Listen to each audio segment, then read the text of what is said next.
All right. Good afternoon, everyone. Welcome to Start Grow Manage, where we help MSPs build business machines, effective businesses, so that the MSP owners can get out of doing all the technical work and spend a little bit more time with their family, spend a little bit more money, that sort of thing. And I am here today with TJ Jackson, who is a recruiter, staffer for MSPs and MSSPs.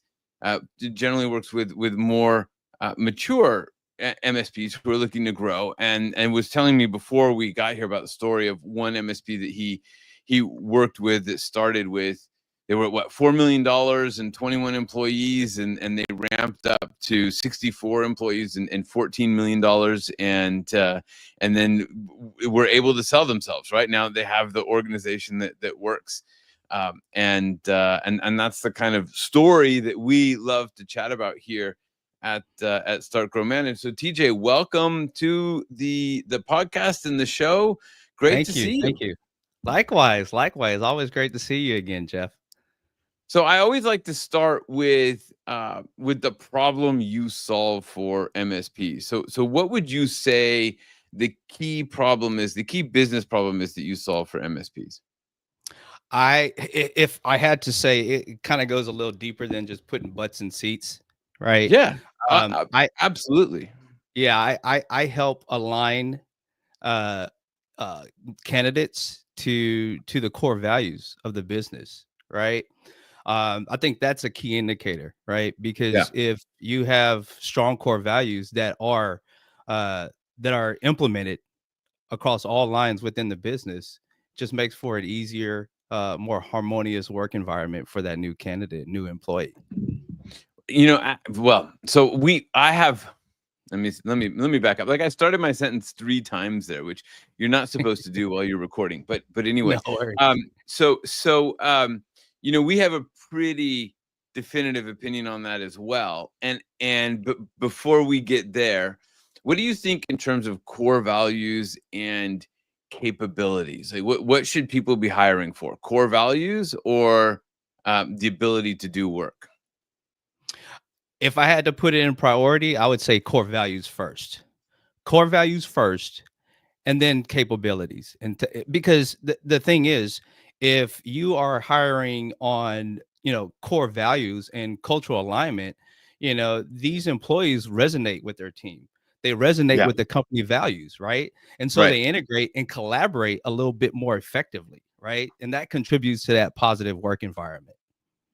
So that's what we find as well, right? And so I was betting that you were going to say that, right? Like, I don't know where I would have gone if you'd said capabilities, but anyway, I was betting you were going to say that. But I think that's pretty universal. One of the challenges that MSPs keep coming to us with is, how do I build and retain a team? How do I keep people engaged? How do I choose the right people?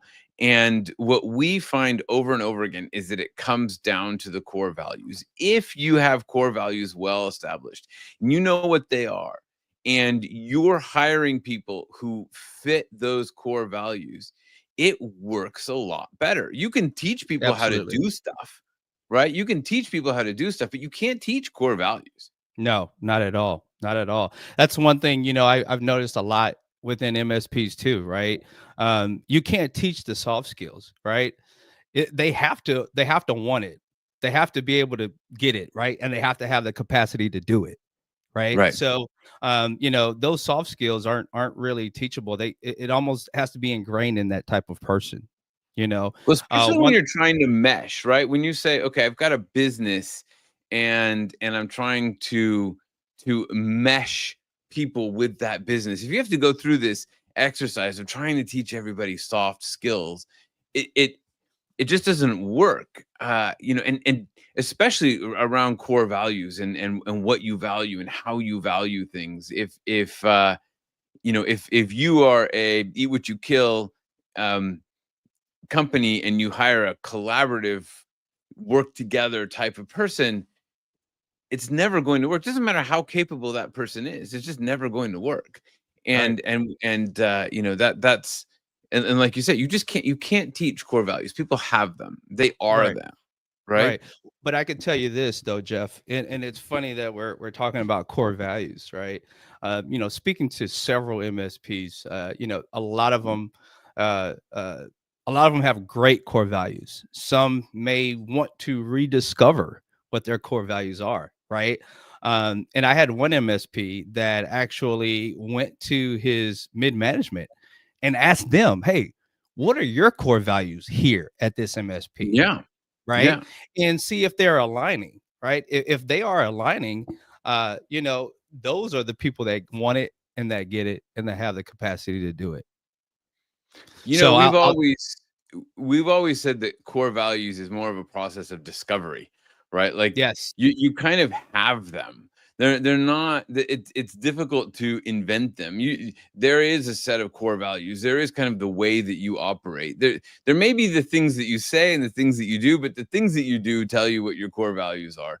yep, And we always think of it as this process of discovery and yes, discovering those core values. So I love what you're saying, because you go into that mid-level management and say, okay, guys, what are the core values, and let's chat a bit about that and figure out what they are and whether they're shared and whether we're all on board.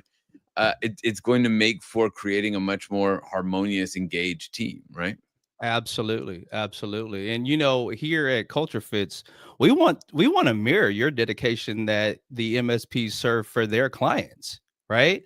If you are looking to really, focus on what you can bring and what you could share, then it's always a great opportunity for us to really align. I like to look at MSPs and see how they treat their customers, because Hmm. if they're treating their customers well, then guess what? 8 times out of 10, they're treating their employees well too, right? Yeah. So you kinda get the Yeah. 2 for 1, client satisfaction and employee retention, right? Yeah. No, that's interesting. I guess we look at it too from the customer standpoint, because your customers. We always talk about optimizing your customers and really working with like the uh, you want to work with the customers you want to work with. Who are those customers? Those are the ones who are a cultural fit, who are a core values fit, who are something that agree with you, that you like to be with. And when you can out that and identify that, that tends to be a great way to optimize your business. Yes, yes, yes, absolutely. And I mean, that's also a great way to, help you build those high performing teams that support your mission, right? And strengthen your brand. So, with here at Culture Fits, we bring that same servant, leadership to the hiring process, right? Yeah. Which we Yeah. find and that's why I say mature modeled MSPs, right? Because there's a Yeah. lot of So what do you MSPs mean by that mature model MSPs? How do I know if I'm a mature model MSP? Great question. Well, I would say mature modeled are those that have not only have, great processes in place, they Yeah. understand their core values, right? Uh-huh. And they are, really doing everything, every effort possible to not only expand their service offerings to their current clients, Yeah. but those that can go find new logos too, right? Yeah. And you can kind of you'll be able to tell when I help exclusively staff that MSP that actually got acquired. I won't lie to you, the best part of it was the journey, just seeing them grow, Yeah. right? Seeing them Yeah. collaborate, going to their summer events and their Christmas parties, right? And me as a staffing firm getting invited. How great is that? That tells you a lot about an MSP. They operate more like a family than a team. But it is such a joy when a business moves into that state of flow, when you're hiring the right people, when you're working with the right clients, when you feel good about your work, when you can have that off site and people don't feel like they have to be on their phone 24/7, and there's that momentum. We get a lot Yes. of people who are concerned about growth, and they're saying, because what we do, TJ, and this is a shameless plug, but we create mature MSPs, right? So what we're going to do is help people create those processes and that structure for them to grow. And Yes. one of the things that people come back with is just fear. Like, well, but I'm scared. If it's hard work now when I'm only 3 people, I think I will break when it's 64 people, Yeah. right? But the truth is that if you create the business that is able to scale to 64, it's a pleasure. It just works. Things just Absolutely. happen. You just have there's so much more joy in the business than when it's just you sitting there tapping away at a keyboard, Yeah, yeah. So one thing, Jeff, one thing about and by the way, you all had a great event. A great event. I was it was such a pleasure to go to White Plains and just collaborate amongst each other. One of the things that I really took away was it's okay to be uncomfortable. You want to be uncomfortable, That's interesting. right? Yeah. Yeah.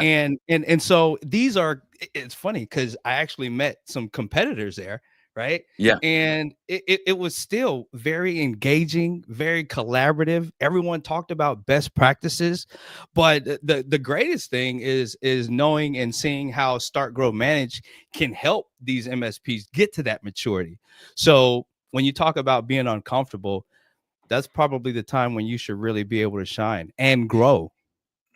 Well, and when we bring people together for these training days, I think what I really appreciate is like you say, it is that collaborative environment. It is that focus on growth. Like you mentioned competitors, right? But I find that at this level, we're there really isn't competition. And by this level, I mean, until you're like a multi-billion-dollar traded company who actually owns a market share that Mhm. people can put measure and write a report on, you're not really competing. Right, There's right. so much market out there. Like there are so many people who need to recruit. You're not competing. Um, You're right. so so the opportunity to come together and share notes and collaborate and work together is so much more than sitting in your office being scared or about competition. And so I love that you were able to come and meet people and even meet competitors and be able to work together and come up with some ideas. I mean, you were saying you met competitors and came away planning to Yeah, I work mean, together, I right? so it's funny that you say that, right? Because you almost are complimenting the word in a positive connotation, right? Yeah, Competitors are really my collaborators, yeah, you know? And so, when we got to speaking, initially it's like, "Oh yeah, we're in the same industry." "Oh yeah, well, how do you do this?" "Well, let me show you what we do." right. I actually walked away with a whole back office solution where I was overwhelmed and thinking, man, I'm going to have to hire someone to do this. And here, a competitor, collaborator gave me a Yeah, solution just like that.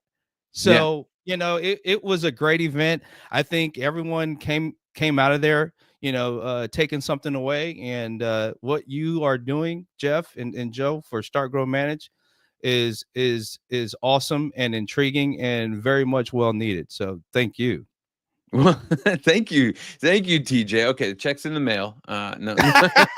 I'll send you an invoice. Don't worry. Yeah, yeah. Please send me the invoice. No, we didn't even pay for that. But thanks, TJ. I mean, it's like it's great to get feedback that we are actually creating that culture of growth and culture of collaboration that we want to create. Yes. Yes. Um, and I want to come back to something else that you said a minute ago, and it's this idea of it's okay to be uncomfortable. I really like that. I had a conversation with my daughter yesterday, Hmm. and she's graduating from high school, and she's looking at colleges, and she's planning to go away from college, and she just said to me, she's like, she's terrified. She's like, Yeah. I'm so anxious. I'm so nervous about this. You know, what's wrong? I like people. I'm comfortable. I want to learn. How do I get rid of this anxiety? And I told her, I said, look, no, it's okay. It's okay to be uncomfortable. It's like the most nerve-wracking thing in the world. You're going out of this comfortable home where, you know, Mhm. dare I say, her parents are not terrible people. You know, she's not trying to escape any sort of abusive situation, and she's going into a place that she knows nothing about. She's going to be in the dorm room that's as big as a shoebox with another person that she doesn't know, doing things that she doesn't understand yet. You know, that's terrifying. It's uncomfortable. And it's Yes, okay to be it is. uncomfortable. It's okay. And the point is you've got to do it anyway, right? Yes, You've got to yes, go and you've got to do, even though you're uncomfortable, even though you're concerned about it, even though you're worried about it, you take that, you accept it, you say, I'm uncomfortable, and you do it anyway. And yeah, I think yeah, that's what we were hearing from Robert Gillette when he talked about when he talked about sales. I think that's what we heard from Adam Walter when he was talking about how to do SWOT analysis. Matthew Gorge when he was talking about the cybersecurity. There are uncomfortable moments yeah, that we have to sit with and be with, and it's okay. yeah. Being uncomfortable forces you to adapt. Forces you to Forces you to adapt. adapt. I like that. And, once you adapt to it though, at that point, you know how to pivot. You know what you like, you know what you don't like. And I think that's what matters most. Understanding Yeah. what you don't like versus what you like, right? Well, But and being what's able to also adapt to it and and what's adjust. interesting, so sorry, I keep cutting you off. Go ahead, sorry. To adapt and adjust, yeah, and I think what's interesting is that when you do that, that comfort zone expands, right? So now Yes. you're in a completely new area, and what you thought was uncomfortable before, because you adapted, you adjusted, is now perfectly comfortable. And that could be even within an MSP, right? When you talk about, let's talk about like top grading, upskilling, right? Yeah, Offering that project to a guy who's been asking to be promoted, right? Hey, you want to help me out on this project? Well, I don't know if I could do that. Give it a shot.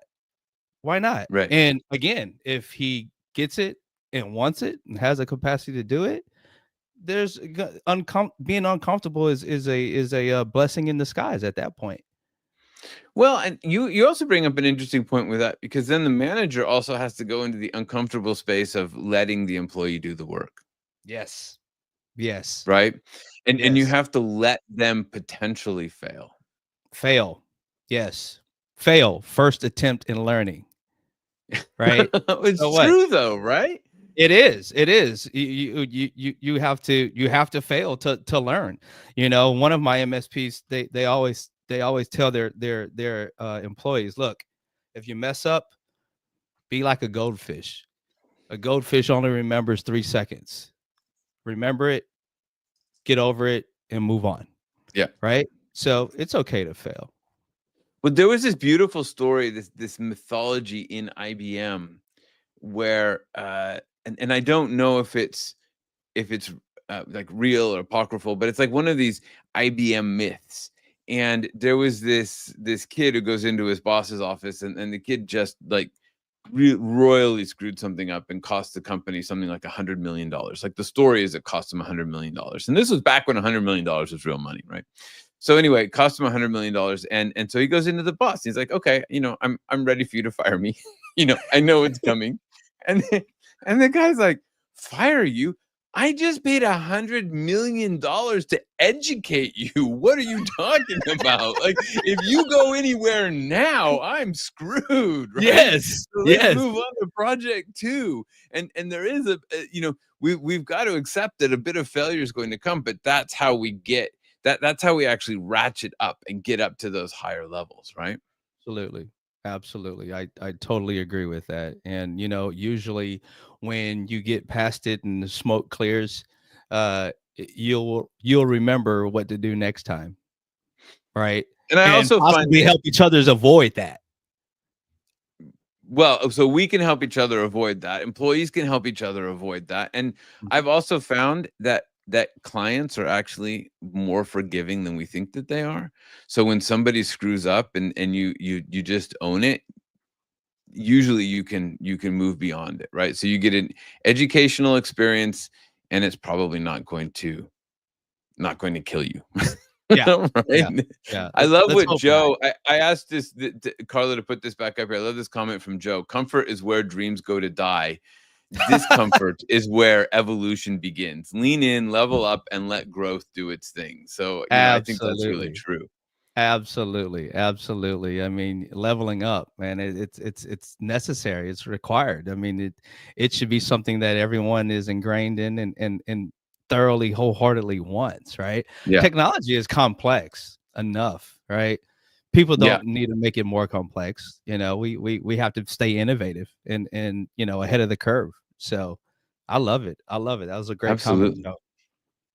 So tell me, TJ, now that we have you here and we warmed you up and buttered you up a little bit. So how do people build a stronger team? So we've got, people listening. How do we help them build a stronger team uh, for their MSP? What kind of advice would you give them? Well, I would first say just make for sure that you are really focused on, again, the core values. Kind Hmm. of goes back to that, right? And making for sure you prioritize culture and technical fit, right? And what we do here is we kind of help reduce that turnover, saving you cost and time associated with frequent rehiring, right? Yeah. So I think a lot of people uh, find it difficult to retain because they don't take the time to know their team. And if you are managing a team or even part of a team, I mean, it's your responsibility to be ingrained in collaboration, right? So when you are hiring, you want to if you're going to retain something, you want to make for sure you understand how that employee likes to be managed, how he likes to be influenced, and how he can influence others, right? So we're kind of going back to the soft skills, You're right. right? Right. I'm not saying technical capability shouldn't be, a requirement, because by all means it is. I just think if you are aligning people together, like-minded individuals, then they seem to work better. It, Right. it's it People want to come in the office, not because they have to, you Right. know. So Because they enjoy being there. They enjoy the problems. They enjoy the people. They enjoy the management challenges. Right. yes, yes, absolutely. And they enjoy it together. And I think that's Yeah. what's really engaging too, right? Is enjoying it together. How great is it to be a part of a project and you helped assist, and what you didn't know someone else did, and vice versa, Yeah. right? That's great collaboration, and it builds a strong team. Yeah, it's interesting you say get to know your team. I think that's really true. It's one of the things that we've looked at with our own internal team is how do we get to know our people better. And we're so busy. Everybody is so busy right now because we're growing and we're developing stuff and putting on events, and everybody's overtaxed because we're a small team that's growing. We've all been there. Mhm. Um, but I think taking that time to know to sort of know people, and then I also think to communicate with them. So you're saying, think about how they like to be managed, and I think part of that is also communicating with them what's going on with the business, how involving them in the conversation. I think we went Yes. through a period of not communicating very well. By we, I mean me, and that wasn't good, right? So when we go Yeah. back and really have quality conversations where we involve the team in this is where we're going, that's it's a powerful way to draw them in and build those connections. And Joe is talking about the power of apprenticeship program. Yes. Yeah. Yes. Do you Yes. have Yes. anything to add on apprenticeships? Well, so being having a program like that, and especially if you are being paired up with someone that could help you get there. I mean, how successful is that? Just to the employee, right? Yeah. That right there brings so much value, and recognizing the importance of achieving, right? Not only your personal goals but your professional goals. You Yeah. know, So whether that's, finding, a role that respects, work-life balance, or, aligning a company that values enough to inspire each other, right? To your point of getting to know them, right? Getting to know who you're working with. Um, you know, I do that. I do that. You talked about inclusion. I do that with my recruiters, oddly enough. And, not to say that they need it, but I feel like my recruiters are my partners. They're not my Yeah. employees. I look at them as my partners.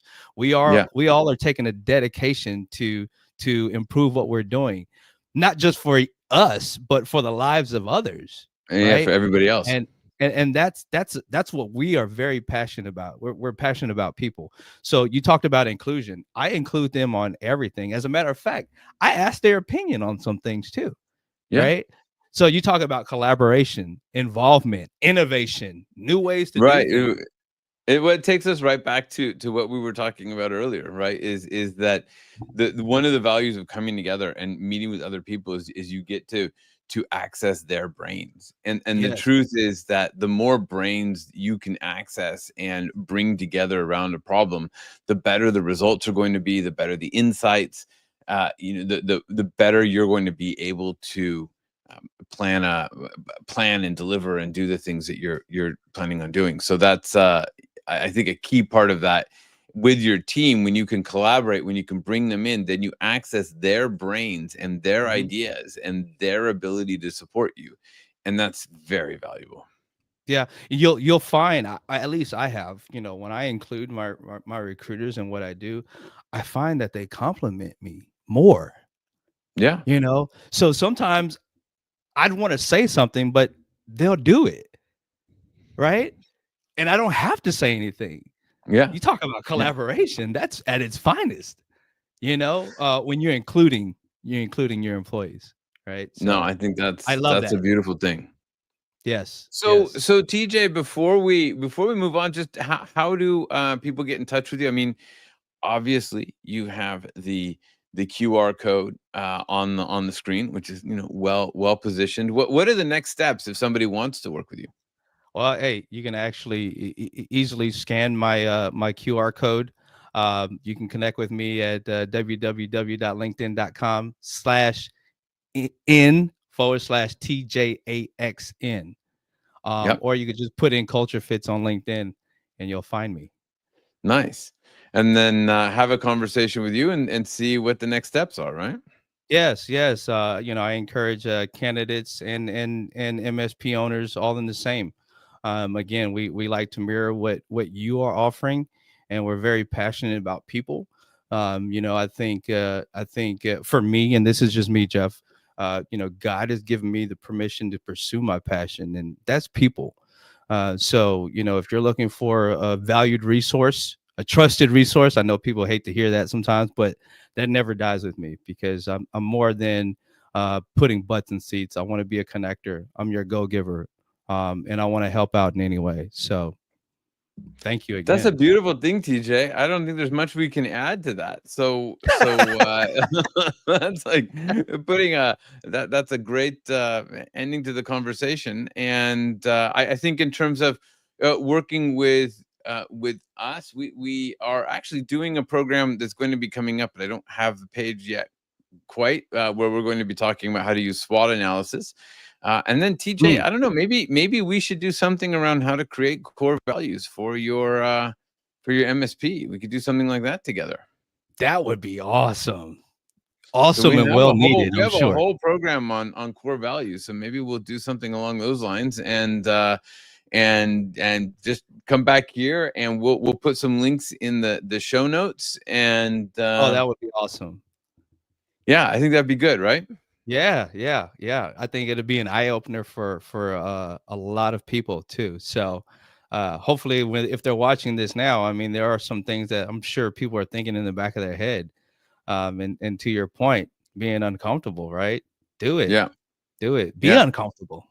Be uncomfortable. I like that. That's a good ending too. Be uncomfortable. Go do stuff, even if Yeah. it makes you uncomfortable.